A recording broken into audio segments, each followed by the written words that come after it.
Eventually, I had to get fired to step back and not just find myself as a professional wrestler, but find myself as a man. Why'd you get fired? It sounds like there was a little bit of resentment in that. No, I had to get fired to find myself. Truly, I got signed so young. I was always like the man in the UK and Europe. I was always main events, even from 16 years old right through to 21. Everything was coming so easy to me. I went to America right away, was put on television my third week in America. I was like, wow, this must be normal. It wasn't. I was the chosen one, Vince McMahon. As soon as I debuted on television, the world was going to be mine until it wasn't. You know, my professional life started crumbling, my personal life. My mother got sick during this period, eventually passed, and I went right off the deep end. I was drinking every night. I was an absolute train wreck. I went from the guy saving the girl on the railroad tracks to the comedy sidekick on the show. And eventually I had to get fired to step back and not just find myself as a professional wrestler, but find myself as a man. And that's the period where, thank God, I found my wife, and she helped me get me on the straight and narrow, because I was going down a very, very dark road during that time. But 3 weeks outside the company, that's the thing with social media. That's where I first kind of discovered the power of it. When I got fired, the reason, I deserved it.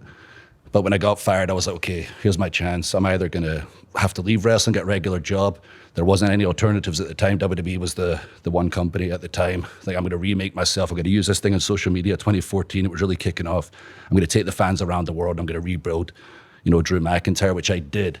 And it was going great for a couple of years, but I was still out every night, these bad habits, all these, dark feelings. And thankfully, I'd met my missus, and she helped me work my way through them, that I finally became a man. And by the time I cut out so much negativity in my life, I was back in WWE. And during that 3-year period, I redefined what it meant to be an independent wrestler. I became a verb, to do a Drew, to get fired, become bigger than you were before, and make WWE sign you back. So what they tell the NXT talent is now is go out there and do a Drew. Wow. Verb. Whoa. My man's a verb. My tag team partner's a verb. Heck yeah. Cody did a Drew, no?